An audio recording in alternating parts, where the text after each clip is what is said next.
अनि अझै तिनीहरू एउटा साममा गेम खेल्नको हुन्छ तिनीहरूको एउटा म्यानेजर नि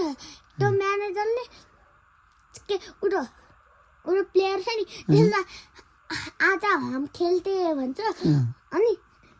म्यानेजरले अनि फेरि एउटा मान्छे छ नि त्यसलाई किचकिच गर्छ त्यही म्यानेजरले प्लेयरलाई भन्छ कि अरे ये कौन इंसान आ गया हमसे ये जरा बक कर रहा है इसको शान्ति कराउनु भन्छ अनि त्यसले चाहिँ ओ शान्ति शान्ति शान्ति शान्ति भनिदिन्छ अनि शान्ति हुन्छ आफू चाहिँ र शान्ति शान्ति शान्ति के कहाँ हेरेको चाहिँ हजुरले मोबाइलमा र होइन मोबाइलमा होइन कहाँ हेरेको टिभी ल्यापटप मोबाइल र सबैमा हेरेकोले एकदम नाइस जोक खतरा ताली अस्तिदेखि त्यही त हेरिरहेको